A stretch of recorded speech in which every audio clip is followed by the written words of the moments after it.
좋은 아침입니다. 오늘 주시는 하나님의 말씀은 야고보서 4장 4절에서 10절 말씀입니다. 가늠하는 여자들이여 세상과 벗된 것이 하나님의 원수임을 알지 못하느냐. 그런즉 누구든지 세상과 벗이 되고자 하는 자는 스스로 하나님과 원수되게 하는 것이니라. 너희가 하나님이 우리 속에 거하게 하신 성령이 시기하기까지 사모한다 하신 말씀을 헛된 줄로 생각하느냐. 그러나 더욱 큰 은혜를 주시나니 그러므로 일렀으되 하나님이 교만한 자를 물리치시고 겸손한 자에게 은혜를 주신다 하였느니라. 그런즉 너희는 하나님께 순복할지어다 마귀를 대적하라. 그리하면 너희를 피하리라. 하나님을 가까이 하라. 그리하면 너희를 가까이 하시리라. 죄인들아 손을 깨끗이 하라. 두 마음을 품은 자들아 마음을 성결케 하라.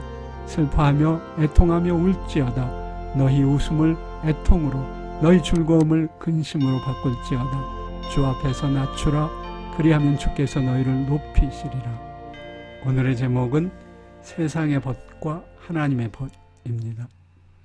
여러분은 친구들 간의 싸움에 휘말려 본 적이 있으십니까? 어느 한쪽 편을 드셨습니까? 아니면 어느 쪽도 거들지 않고 중립을 지키셨습니까? 저는 개인적으로 친구들이 싸울 경우 어느 쪽도 편들고 싶지 않습니다. 사람들끼리 다투는 경우에는 어느 쪽이 옳은지도 구별하기 쉽지 않은 경우가 많습니다.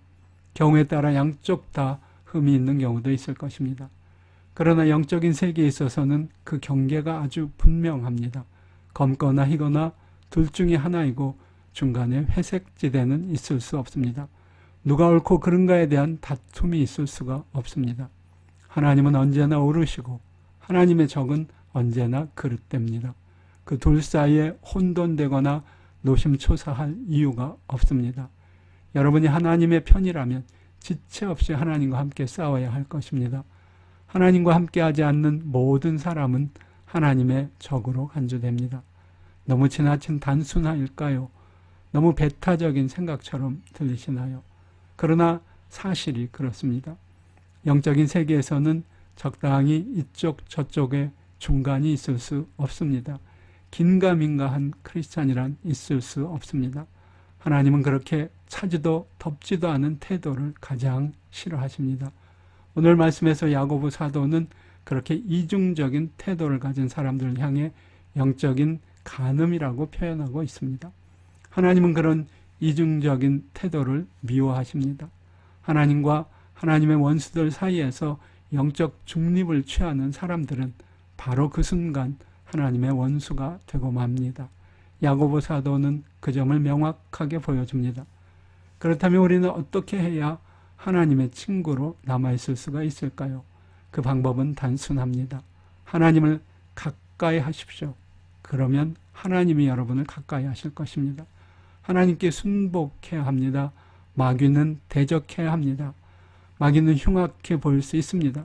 그러나 주님의 이름으로 대적하면 마귀는 물러갑니다. 손을 깨끗이 하고 마음을 성결케 해야 합니다. 하나님의 친구가 되는 법은 이렇게 단순하고 확실합니다. 여러분은 누구의 친구이십니까? 하나님의 친구이십니까? 그렇다면 감사하십시오. 가장 큰 축복입니다. 혹시 내가 하나님의 친구인지 아닌지 확실치 않으십니까? 그렇다면 하나님을 대적하는 자리에 앉아있을 가능성이 많습니다. 그러나 낙심하지 말고 즉시 하나님께로 가까이 나가십시오. 하나님은 언제든 여러분을 친구로 맞아주실 준비가 되어 있습니다.